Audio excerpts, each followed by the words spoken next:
Video के अगले भाग में मैं आज आपको डिप्रेशन के कुछ आगे की बातों को बताऊंगा।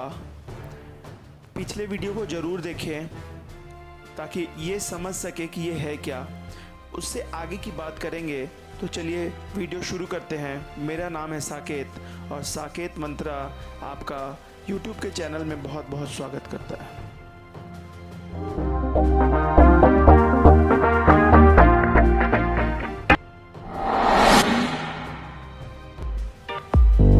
आज कुछ भावनात्मक दृष्टिकोण से, इमोशनल पर्सपेक्टिव से हम लोग ये जानेंगे कि आखिर ये डिप्रेशन, एंजाइटी, ओसीडी या मेंटल डिसऑर्डर्स जो है ये हमारी ज़िंदगी में आता क्यों है, ये क्यों होता है, इसको आज जानेंगे।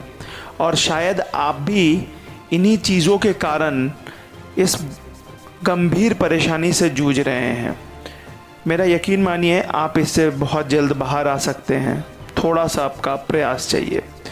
कुछ चीज़ें हैं, जैसे मैंने इसके कुछ पॉइंट्स बनाए हैं और इन पॉइंट्स के तहत ही मेरे ख्याल से डिप्रेशन लोगों को परेशान करता है। इसके अलावा भी कुछ और पॉइंट्स हो सकते हैं, लेकिन मुख्य बातें मैं आज रख रहा हूँ आपके सामने। पहला पॉइंट है ज़्यादा चीज़ों का विजुअलाइजेशन करते रहना। इसका मतलब ये है कि कुछ भी कर रहे हैं या कुछ भी होने जा रहा है और प्रैक्टिकल से ज़्यादा हटके अगर आप प्रैक्टिकल का विजुअलाइजेशन करते हैं तो ये बहुत अच्छा है।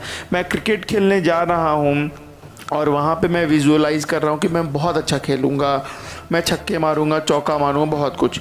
लेकिन मैं विजुअलाइज ये कर रहा हूँ कि मैं 300 रन मारूंगा, मुझे ट्रॉफ़ी मिलेगी, और वहाँ कोई ट्रॉफ़ी वाला गेम नहीं है।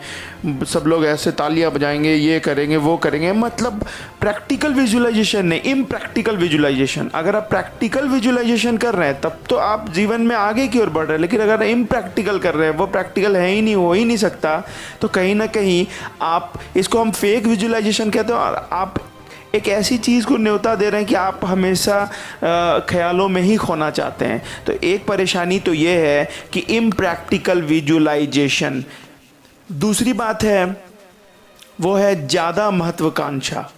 ज़्यादा महत्वाकांक्षा मतलब चीज़ों को हमेशा ज़्यादा की चाहत, हमेशा मतलब संतुष्टि की कमी। देखो, संतुष्ट होना, संतोष होना ये अच्छी चीज़ है। हम कहते हैं अगर हम संतोष कर लेंगे तो हम आगे नहीं बढ़ेंगे। संतोष का मतलब होता है कि जो चीज़, जो रिसोर्स आपके पास है उसके लिए संतोष। अब मान लो आप कहीं काम करते हो, अगर आप अपने काम से खुश नहीं हो, संतोष का मतलब है खुश, वहाँ मेहनत तो करना है आगे बढ़ने के लिए, लेकिन इस चीज़ का संतोष है कि मैं ये काम करता हूँ तो इसमें मैं जितना मेहनत करूँगा उतना ज़्यादा आगे बढ़ूँगा। महत्वाकांक्षा का मतलब ये भी है कि ईगो का प्रॉब्लम है। कोई कुछ कह दिया, मुझे इसने ऐसा क्यों कहा, ये दिन भर सोचते रहना अपनी बातों में। बहुत लोगों के साथ ये प्रॉब्लम है कि हमेशा वो सोचते रहते हैं, आखिर उसने ये मुझे क्यों कह दिया, उसने ऐसा क्यों बोला। इसके पीछे जो बोला है अगला कोई सेंस के साथ नहीं बोलता है उतना ज़्यादा, लेकिन सोचने वाला हमेशा सोचते रहता है कि ऐसा क्यों बोला, वो ऐसा क्यों ऐसा सोच रहा है।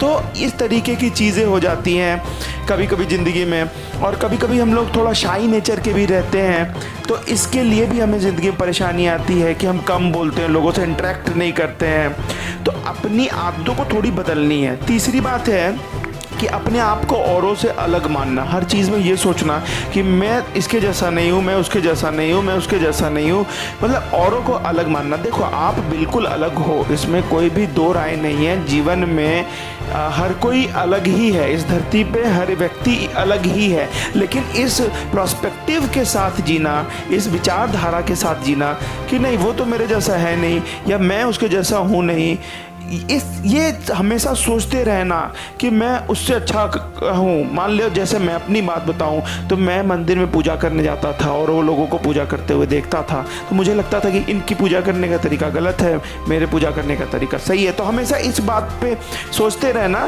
कि दुनिया वही है जो मैं सही सोचता हूँ, ये कहीं ना कहीं गलत है। आपको औरों की भावनाओं को भी अडॉप्ट करना होगा और तब जाके समझना होगा कि गलत नहीं है, वो भी अपने तरीके से कर रहे हैं, मेरा तरीका कुछ अलग हो सकता है, लेकिन गलत और सही इसमें नहीं है। हमेशा अगला पॉइंट है कि हमेशा से ये सोचना कि मेरी प्रशंसा लोग करें, मतलब हमेशा ऐसी बातों के लिए कि लोग जो है, हमेशा मैं लोगों को खुश ही रखूं, कोई मुझसे नाराज़ ना हो, कोई मुझसे नाराज़ हो गया तो मैं वो सोच रहा हूँ वो मुझसे क्यों नाराज़ है, उसको मेरी प्रशंसा करनी चाहिए थी, उसने मुझे गलत सोच लिया। इस तरीके की बातों को मन में बिठा लेना। देखो, ऐसा अभी तक कोई भी राजा नहीं हुआ, चाहे वो भगवान श्री राम ही क्यों ना हो, चाहे वो कोई भी राजा, ऐसा कोई नहीं हुआ जिसने राजा पे उंगली ना उठाई हो। रामायण में भी आप देखे होंगे कि भगवान श्री राम पे भी कहीं कहीं लोग उंगली उठा देते थे। तो देखो, ये दुनिया में अलग अलग लोगों को सोचने की अलग अलग तरीके हैं, तो आप पे उंगली उठाई जा सकती है। इसके लिए बहुत ज़्यादा ये नहीं सोचना कि हमेशा लोग मुझसे खुश रहेंगे, मेरी प्रशंसा ही करेंगे। अगली बात हम कह सकते हैं कि झूठ बोलना और हमेशा प्रशंसा के लिए झूठ बोलना। आप जो कभी किए ही नहीं हो उस चीज़ के लिए झूठ बोलते हो। झूठ बोलने से आपकी कॉन्फिडेंस बहुत कम होती है। देखो, कहीं कहीं हम बोलते हैं कि झूठ बोलना किसी की ज़िंदगी बचा रहा हो, किसी की नौकरी बचा रहा हो, किसी के लिए बहुत फ़ायदा दे रहा हो, तब सही है, मान सकते हैं इन बातों को कि हाँ बिल्कुल सही है। लेकिन झूठा प्रशंसा लेने के लिए आप कहीं गए नहीं और बोल दिया वहाँ गए थे, मैंने उसको ऐसा किया। जैसे मान लो इस लॉकडाउन के पीरियड में कोई बोला कि हम गरीबों की मदद कर रहे हैं, आप भी कह दिया हाँ मैंने भी बांटा, मैंने भी ये किया वो किया, लेकिन आप कुछ किए ही नहीं है। तो ये झूठा जो प्रशंसा है, ये अलग से फिर झूठा विजुअलाइजेशन दिमाग में क्रिएट करेगा, और ये प्रशंसा के सहारा आप लेंगे तो इससे बाद में क्या होगा, आपको पछताना पड़ेगा। तो इसका मतलब कि अगर आप झूठ बोलते हैं, इसीलिए हमारे जो धर्म है, हमारा धर्म, इसमें सत्य को बहुत बड़ी चीज़ कही गई है, और सत्य के साथ चलने वाला व्यक्ति गिरता नहीं है, मानसिक रूप से तो नहीं गिरता। पैसा, ये सब चीज़ें तो मेहनत की बात है, व्यापार की चीज़ें हैं, लेकिन मानसिक रूप से बुलंदी अलग चीज़ होती है। तो आप अगर सच बोलिएगा तो चीज़ों को याद नहीं रखना पड़ेगा कि आपने बोला क्या।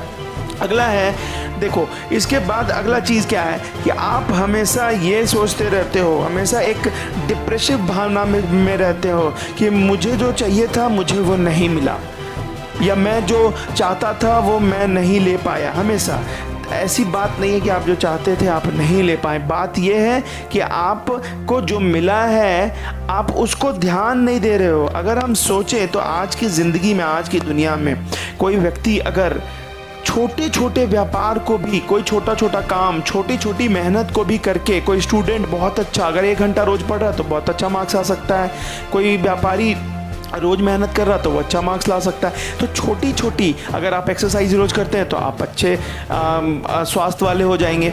तो छोटी छोटी चीज़ें ज़िंदगी में बहुत ज़्यादा फ़ायदा देती है। और अगला बहुत इम्पॉर्टेंट बात है, वो है जो मैं स्पेशली इसको कहूँगा टीनेजर्स के लिए, जो 13 से लेकर और बेसिकली 20, टीनेजर्स तो 19 तक ही होता है, लेकिन मैं 20-22 साल तक के लोगों का कहूँगा कि वो चीज़ों को टीवी में और चीज़ों को देख देख के बहुत ज़्यादा इमेजिनेशन करने लगते हैं हीरो हीरोइन को देख के, और हमेशा और गलत आदतों में पड़ जाते हैं, जैसे सेक्सुअल एक्टिविटीज़ में पड़ जाते हैं, वो खुद से करने लगते हैं। तो इससे क्या होता है ना, विजुअलाइजेशन कमज़ोर होता है, या आप ऐसी चीज़ विजुअलाइज कर रहे हैं जो चीज़ हो ही नहीं सकता। आप खुद को ऐसे व्यक्ति के साथ विजुअलाइज करने लगे जो आपके साथ मिलने की संभावना बहुत कम है। विजुअलाइजेशन कीजिए, लेकिन अपने आप को थोड़ा थोड़ा विजुअलाइजेशन को बढ़ाइए। पहले मैं ये करूँगा, फिर ये करूँगा, फिर ये करूँगा, तो ज़िंदगी थोड़ी आसान हो जाएगी। आप कल्पना कीजिए, कल्पना का तो कोई दायरा नहीं है, कोई लिमिट नहीं है, कुछ भी कर सकते हैं कल्पना, लेकिन कल्पनाओं को भी स्टेप बाय स्टेप बढ़ाइए, देखिए तब क्या मज़ा आ जाता है ज़िंदगी में। अच्छा, तो ये मुख्य कारण था आपका डिप्रेशन, एंजाइटी और ओसीडी का। इसके अलावा कभी कभी हम ये भी मानते हैं कि समाज भी दोषी है। सारे मान लीजिए घरेलू हिंसा होती है, लोग उत्पीड़न करते हैं, लोगों को पीटते हैं, मारते हैं, घरों में महिलाओं को, कहीं पुरुषों को दबाव दिया जाता है उनके पुत्रों के द्वारा, उसकी पत्नी के द्वारा, तो भी लोग डिप्रेसिव हो जाते हैं। ये सही बात है, हो सकता है। तो इसके लिए पहले से आप अपने आप को, अपने दिमाग को बुलंद कीजिए, ताकि आप इन चीज़ों के पीछे फंसे ही ना। आप एक नॉर्मल व्यक्ति बनिए ताकि इन चीज़ों से आप दूर रहें। अब आगे के वीडियोस में हम और भी इसी तरीके की बातों को करेंगे और बताएंगे धीरे धीरे कि किस तरीके से इससे बाहर निकला जा सकता है। वीडियो अच्छा लगा तो शेयर, लाइक और सब्सक्राइब करें। बहुत बहुत धन्यवाद आपका।